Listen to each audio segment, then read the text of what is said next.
Okay, so welcome back to Kriya Yoga Online.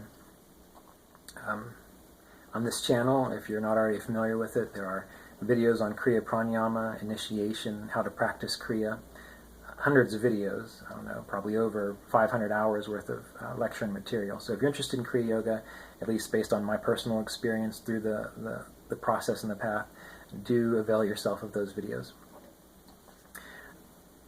I've had a thought recently as I've been contemplating more this idea of being in the now, and also the idea of the Hindu gods and goddesses, and how those gods and goddesses can help us truly, fully appreciate the divine consciousness here and now. And this comes to me because many people have an idea of what spiritual clarity should be like. And oftentimes that idea is one of being completely free from this world, completely detached from the world, and always being in a state, or acting like one is in a state of bliss and joy, and everything is just fine. And they're really missing the depth of the reality of God. And as I've mentioned before, this word God, divine consciousness, these are just terms I use to hopefully connect with terms you have that speak to the immensity of life beyond name and form and boundary. So always remember that. So why have I been thinking about these Hindu gods and goddesses? Well, as a Vedic astrologer, I've been studying the nakshatras, which are lunar constellations. Like we have the zodiac that most of us are familiar with as the sun moves or appears to move through the sky throughout the year. Well, we also have a lunar zodiac in Vedic astrology. And each of those zodiacs, there's 27 of them, each of those sections is ruled over by a god or a goddess. And I've been studying those in more detail. And some of those gods are beneficial and healers and beautiful and swift. And some of them are ugly and terrible and fierce. And there's this whole gamut of gods and goddesses within this cultural concept. And it occurred to me that, as I've thought many times before, whenever we are meditating or considering what is God, we typically want God to come to us in relationship to our expectations of peace, of life, of light, of beauty. And if we don't experience that, we think we're failing. But as I've mentioned before, that is a lot like being in a relationship and saying to your partner or the person that you're in a relationship with, I will love you so long as you smile, so long as you dress nice, so long as you do exactly what I think you should, and we'll get along just fine. And that is conditional love, and that will always lead to conflict. Because as individuals, we're all unique expressions of this whole consciousness. And we're not always going to do things right, because life is a natural rise and fall of pleasure, of pain, of grief, of gain, of loss, of attainment. It's always going to be changing, moving in this regard. And every aspect of that change is an aspect of God, divine consciousness, which is why the gods, the goddesses in astrology and in Hindu culture, Indian culture, they're considered to be aspects of the one divine power. Just aspects. They're the same thing. Just like the rays of the sun are still part of the sun, but they're just an individualized aspect of it. And so if we meditate or practice our yoga and we feel a state of sadness or anger arise, and we say, no, that's not God. Well, essentially what we're saying is God is arising right now as a state of sadness or anger, and we don't want to see that one. So get out of here, God. So of course you never see God as God is. Maybe a state of bliss arises. Of course, that's what you want, so you hold on to it. You try to keep it, but eventually it will change.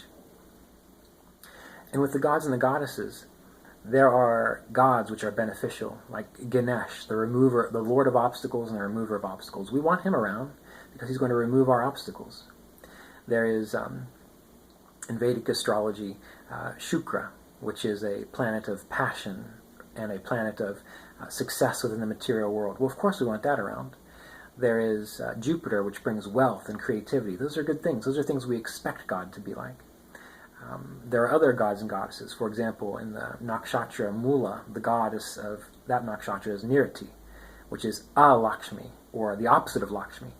The goddess Lakshmi is the power of wealth and fortune. Lakshmi is misfortune, destruction, annihilation. But it's a goddess. It's an aspect of divinity as well. So it is also important to be recognized as divine consciousness. So rather than chanting mantras to gods and goddesses to bring in certain powers that we think are appropriate, if we can step back and just experiment for maybe a month or even just a week, if that's all we can do, step back, and whenever adversity comes into our life, if we know about the gods and goddesses, we can consider, this is the manifestation of God, the divine consciousness, in the form of Lakshmi. So you honor it. When joy comes into your life, you find the god or goddess that is represented by that particular power. When war or conflict comes into your life, maybe we can honor Skanda, the god of war.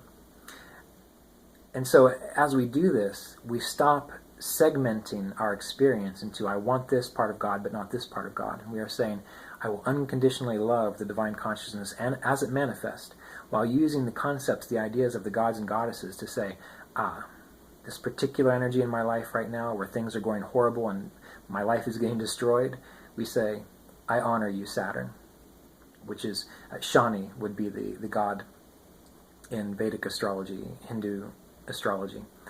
But Shani and Saturn are the same, which is a power of the inevitable, those things we cannot prevent, sometimes destruction or loss. And we embrace it. So therefore we are saying we love this unconditionally. And so you might want to do some research on the gods and goddesses that you worship or use in your meditation practice or mantra practice. And instead of devoting only a little bit of time every day to a particular god or goddess through mantra or visualization, learn about as many of them as you can. And that way, as your experience comes in and you experience fortune, you consider what power of divinity might that be, what aspect of God might that be, and honor it, embrace it. Be thankful for it. When a difficulty arises, don't run away from it. If you can do something to help the situation, fine, do that. But if you can't, think about what aspect of God or what god or goddess represents this, and how can I embrace it and honor it right here, as it's showing up right now. Because it is always showing up for you, just in different ways, depending on the time, the place, your state of consciousness, whatever it might be. And this is one way that we can use the idea, the concepts. We don't want to use God, but use the concepts of divinity to realize that every moment of our life is a thread, a shard, an aspect, a fragment of this wholeness. And we just can't perceive it all at once because of the state of our human mind. And by doing that, we are saying we love this divine consciousness unconditionally, however it arises. And we will work with it if there is an opportunity to work with it. But if not, we will love it anyway. Just like you love a child who's throwing a fit if it's your child. You love it anyway. And when it's behaving well, you love it anyway. And what happens when you do that? Well, then this idea of unconditional love that you've been so seeking, desiring, wanting to experience, comes to you naturally. Because however you react to life, the aspects of God, divine consciousness, which is your very self, you're going to experience that for yourself. So as you experience grief, you are still in love and you experience that unconditional love. When you are in happiness, you are not clinging to it because you know that is just another aspect of yourself that will rise and will fall.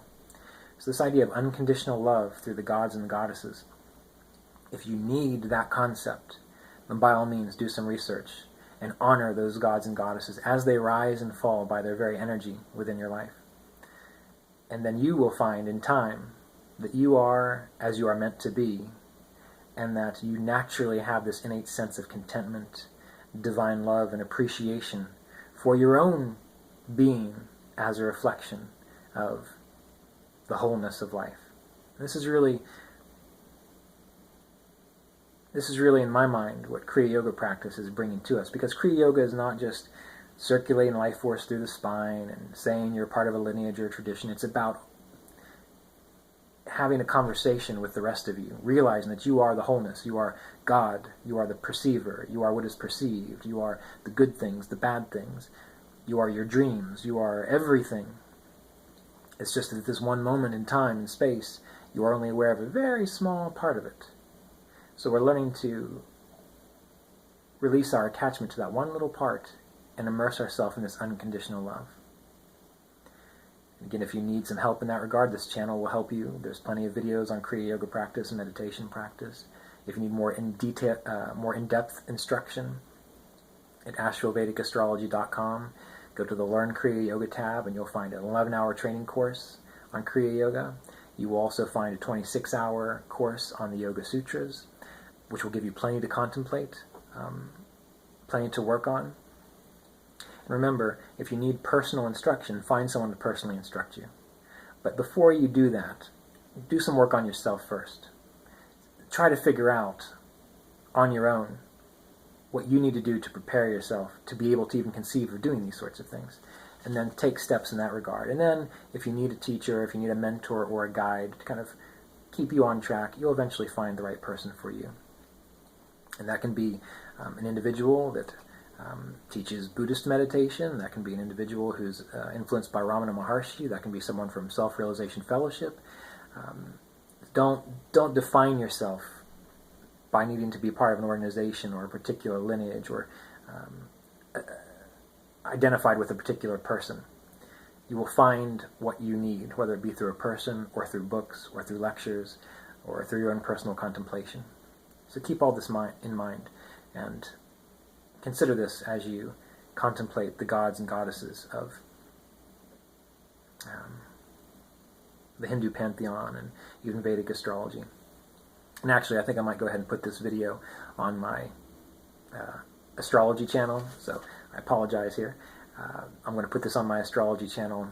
If you're interested in Kriya Yoga, then you can also go to youtube.com/Kriya Yoga Online. But otherwise, for now, I think this might be more applicable to the astrology channel, which is probably where you're viewing it right now.